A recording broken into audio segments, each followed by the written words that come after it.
folks, welcome back for the second half of the case of Lady Sannox by Arthur Conan Doyle. Sannox, of course, I may or may not be pronouncing correctly, as is the case with a lot of my videos. So just a quick recap, we have a group of 3 characters, all of whom are kind of horrible in their own way.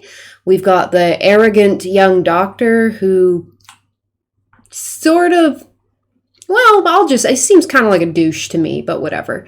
We've got a flirtatious and possibly I was going to say adulterated, but that's not the right word. That's when you are like deliberately messing with food. An adulteress, supposedly, it's hinted at in the case of Lady Sannox, and her husband, who I think is being set up to be like, oh, I'm so hard done by, but like watch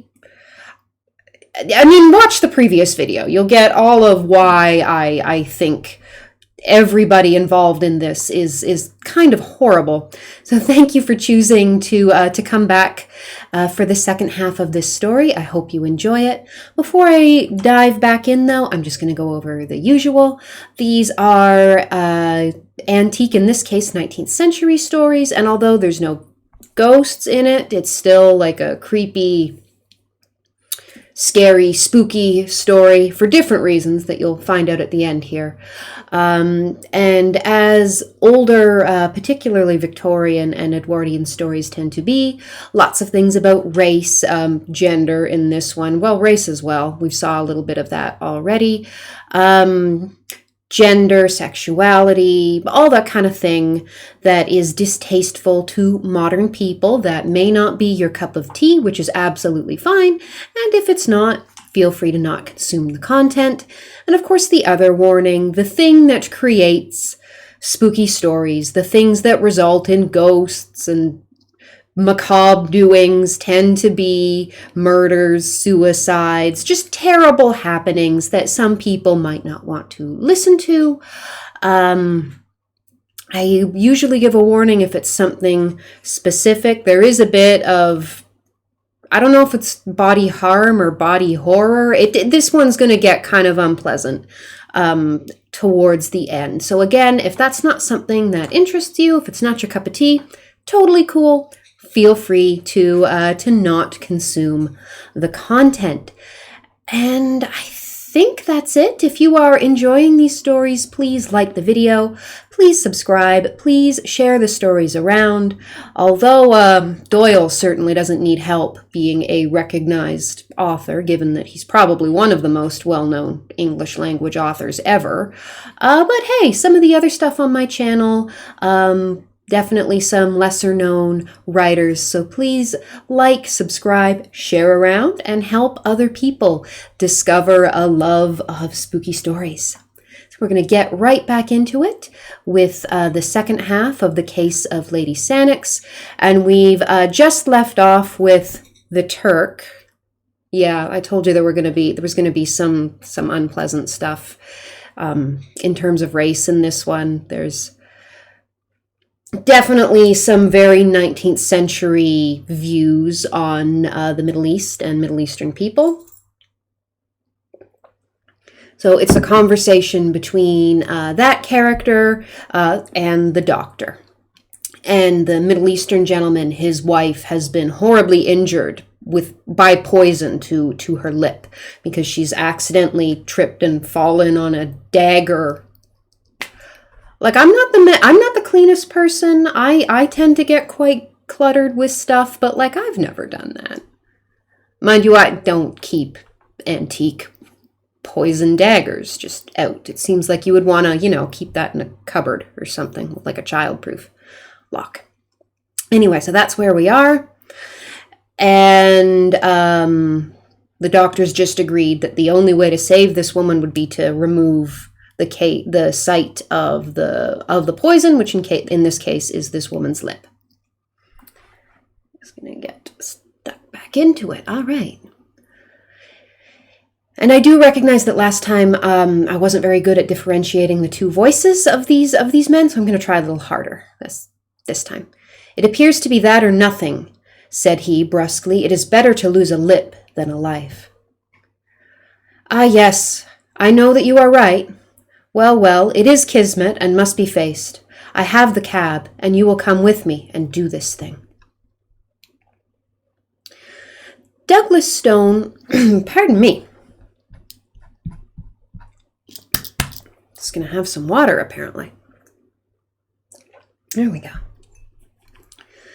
Douglas Stone took his case of bistouries from a drawer and placed it with a roll of bandage and a compress of lint. So not like dryer lint. It's different. It's kind of like cotton wool, like cotton ball. He's not like gonna shove dryer lint into a wound. That would be a terrible idea, even frankly by 19th century standards. He must waste no more time if he were to see Lady Sannox. "I am ready," said he, pulling on his overcoat. "Will you take a glass of wine before you go out into this cold air?" His visitor shrank away with a protesting hand upraised. "You forget that I am a Muslim.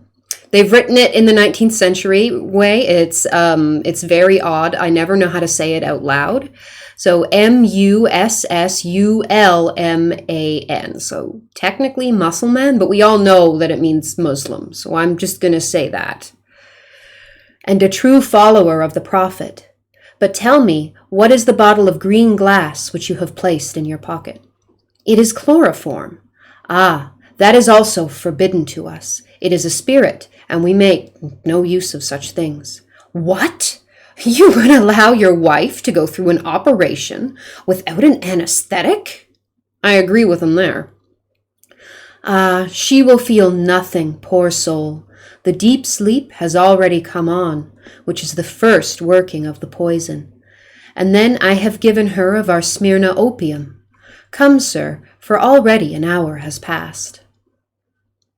And this is how you know that it was probably not written by, I mean, obviously it isn't, but if you didn't know who Doyle was, this is where you could probably make an educated guess that an actual Muslim person didn't write it, because I can't imagine any devout follower of Islam rejecting chloroform, but being cool with opium. I don't know. I don't know enough about it. Maybe that is a thing. Doesn't really seem like it would be, though. But maybe I'm just being ignorant. I don't know. That does definitely give me pause. As they stepped out into the darkness, a sheet of rain was driven in upon their faces, and the hall lamp, which dangled from the arm of a marble caryatid, we will say that, sure, went out with a puff. Pym, the butler, pushed the heavy door to, straining hard with his shoulder against the wind, while the two men groped their way towards the yellow glare, which showed where the cab was waiting. An instant later, they were rattling upon their journey. Pardon me, apparently my throat is very dry today. "Is it far?" asked Douglas Stone. I've just decided I'm going to make him sound super snooty because I feel like he would be. "Oh, no. We have a very little quiet place off of Euston Road." The surgeon pressed the spring of his repeater and listened to the little tings which told him the hour. So a watch, not a repeater as in a firearm. That's different. If you read Westerns, that might have been where your mind went, but that's not what we're talking about. It was 9:15. He calculated the distances and the short time which it would take him to perform so trivial an operation. He ought to reach Lady Sannox by 10 o'clock. Through the fogged windows, he saw the blurred gas lamps dancing past, with occasionally the broader glare of a shop front. The rain was pelting and rattling upon the leathern top of the carriage, and the wheels swashed as they rolled through puddle and mud. Opposite to him, the white headgear of his companion gleamed faintly through the obscurity. The surgeon felt in his pockets and arranged his needles, his ligatures, and his safety pins, that no time might be wasted when they arrived. He chafed with impatience and drummed his foot upon the floor. "Have some respect, Guy." "Geez." But the cab slowed down at last and pulled up. In an instant, Douglas Stone was out, and the Smyrna merchant's tone was at his very heel. "You can wait," said he to the driver. It was a mean-looking house in a narrow and sordid street. The surgeon, who knew his London well, cast a swift glance into the shadow, but there was nothing distinctive. No shop, no movement. Nothing but a double line of dull, flat-faced houses, a double stretch of wet flagstones which gleamed in the lamplight, and a double rush of water in the gutters, which swirled and gurgled towards the sewer gratings. The door which faced them was blotched and discolored, and a faint light in the fan pane above it serves to show the dust and the grime which covered it.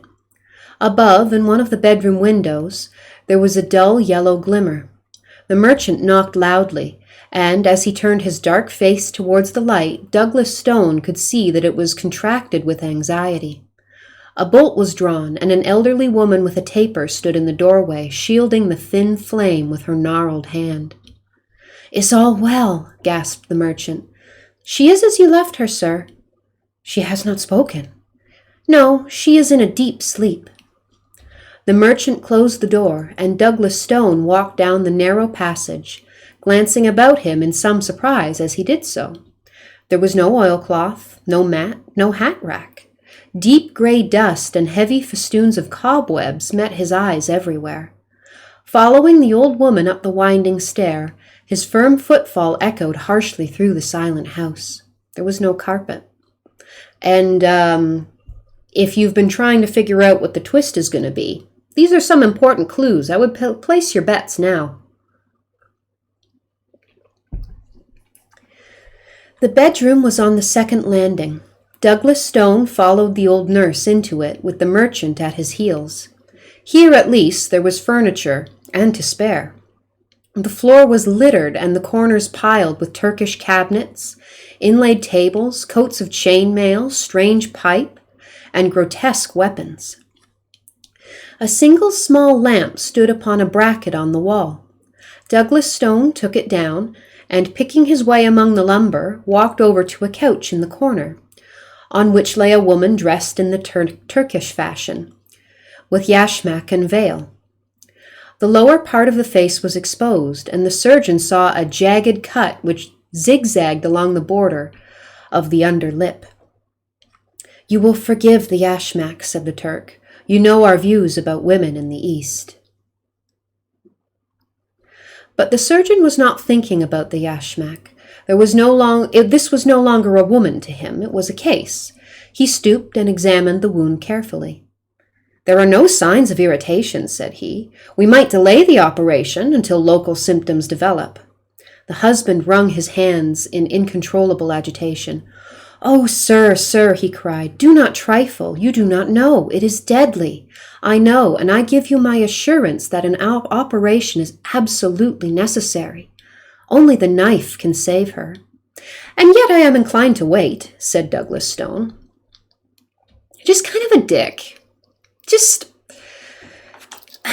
you know you don't know what you're doing. You don't know about this poison. You don't, just shut up, Douglas Stone. Also, I still say it's weird that he refers to him by his full name." "That is enough," the Turk cried angrily. "Every minute is of importance, and I cannot stand here and see my wife allowed to sink. It only remains for me to give you my thanks for having come and to call in some other surgeon before it is too late." "Yeah, you tell him." "Geez." Douglas Stone hesitated. To refund that £100 was no pleasant matter, but of course if he left the case room, he must return the money. And if the Turk were right and the woman died, his position before a coroner might be an embarrassing one.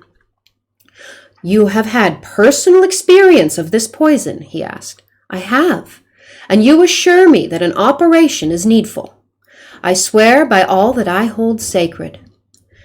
"The disfigurement will be frightful. I can understand that the mouth will not be a pretty one to kiss." Douglas Stone turned fiercely upon the man. The speech was a brutal one, but the Turk had his own fashion of talk and of thought, and there was no time for wrangling. Douglas Stone drew a bistoury. Pardon me, I keep tripping over this word. Bistoury from his case, opened it, and felt the keen straight edge with his forefinger. He then held the lamp closer to the bed. 2 dark eyes were gazing up at him through the slit in the yashmak. They were all iris, and the pupil was hardly to be seen. "You have given her a very heavy dose of opium." "Yes, she has had a good dose." He glanced again at the dark eyes which looked straight at his own. They were dull and lusterless, but even as he gazed, a little shifting sparkle came into them, and the lips quivered. "She is not absolutely unconscious," said he. "Would it not be well to use the knife while it would be painless?" The same thought had crossed the surgeon's mind. He grasped the wounded lip with his forceps, and with 2 swift cuts he took out a broad V-shaped piece. The woman sprang up on the couch. The woman sprang up on the couch with a dreadful gurgling scream. Her covering was torn from her face. It was a face that he knew. In spite of that protruding upper lip and the slobber of blood, it was a face that he knew. She kept on putting her hand up to the gap and screaming. Douglas Stone sat down at the foot of the couch with his knife and his forceps. The room was whirling round, and he felt something go like a ripping seam behind his ear. A bystander would have said that his face was the more ghastly of the 2. As in a dream, or as if he had been looking at something at the play, he was conscious that the Turk's hair and beard lay upon the table, and that Lord Sannox was leaning against the wall with his hand to his side, laughing silently. The screams had died away now, and the dreadful head had dropped back upon the pillow. But Douglas Stone still sat motionless, and Lord Sannox chuckled quietly to himself. "It was really very necessary for Marion, this operation," he said. "Not physically, but morally, morally." Douglas Stone stooped forwards and began to play with the fringe of the coverlet. His knife tinkled down upon the ground, but he still held the forceps and something more. "I had long intended to make a little example," said Lord Sannox suavely. "Your note of Wednesday miscarried, and I have it here in my pocketbook. I took some pains carrying out my idea. The wound, by the way, was from nothing more dangerous than my signet ring, so we punched her in the face, too. What a wonderful person." He glanced keenly at his silent companion and cocked the small revolver which he held in his coat pocket. But Douglas Stone was still picking at the coverlet. "You see you have kept your appointment after all," said Lord Sannox. And at that Douglas Stone began to laugh. He laughed long and loudly, but Lord Sannox did not laugh now. Something like fear sharpened and hardened his features. He walked from the room, and he walked on tiptoe. The old woman was sitting outside. "Attend to your mistress when she wakes," said Lord Sannox. Then he went down to the street. The cab was at the door, and the driver raised his hand to his hat. "John," said Lord Sannox, "you will take the doctor home first. He will want leading downstairs, I think. Tell his butler that he has been taken ill at a case." "Very good, sir." "Then you can take Lady Sannox home. And how about yourself, sir?" "Oh, my address for the next few months will be the Hotel di Roma, Venice. Just see that the letters are sent on. And tell Stevens to exhibit all the purple chrysanthemums next Monday, and to wire me the result." And that is the end of the case of Lady Sannox by Arthur Conan Doyle. And what a bunch of assholes! You see now why I said at the beginning that there are no winners here. There's definitely people who are worse than others. The husband is clearly the worst. Because, like I said the first time around, he either knew about this aspect of his wife's personality and thought his magical, but lots of people think that. He just thought his magical awesomeness, I don't know, he thought marriage would magically change her. So he either went into this thinking he was going to totally alter this woman's personality, or he didn't bother to get to know her enough to realize that this was going to be a problem. And either way, like, I would dislike him intensely for those reasons to begin with, but then to make an example by mutilating his wife's face. He's said he's hit her, so he's punched her in the face with a large ring on, which has probably cut her lip quite badly. And then he's come up with this whole bullshit story about being some Middle Eastern guy with a magic poison dagger because Orientalism. And he's had his wife's lover come and mutilate his wife's face as some sort of fucked up, twisted moral lesson. And I am so not on board with that, no matter what this woman supposedly has or hasn't done. Is the doctor a dick? Yes. Do I like him? No. Was this still a fucked up thing to do to him? 100%. The real villain of this story, I think, is the husband. Like I said, nobody is a good person here, but I maintain that the real villain is the husband, because this is just such a messed up thing to do. And I said something about a revolver. I don't know. Maybe he did mean a gun. Maybe I read that wrong. I don't know. Or we're talking about two different objects, whatever. But like, holy shit, I just cannot begin to articulate how messed up this situation is and how horrible I feel for this woman to have been treated like this. This is horrible. Everybody is terrible. This is not how adults should be solving their problems. And I know somebody's probably going to dip in and be like, but it was different back then and blah, blah, blah. I don't care. Mutilating your spouse's face is not an acceptable thing to do for any reason. And before somebody starts on with, oh, but you can't judge yes, I can.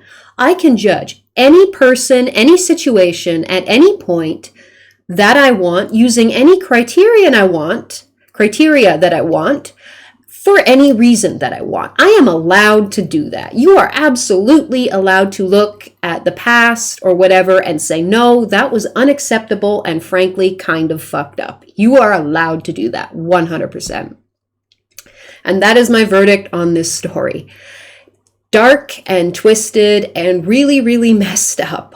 It's just, it is horror, I think. I would make that argument. It's not in my usual genre of ghost stories, but I still thought, as you see, it kind of got me a little worked up, and I sort of thought it would be nice to share it with all of you and see how all of you react and what you guys think of it. So feel free in the comments to leave your opinion on this story and the characters and why the husband is an asshole, because he clearly is.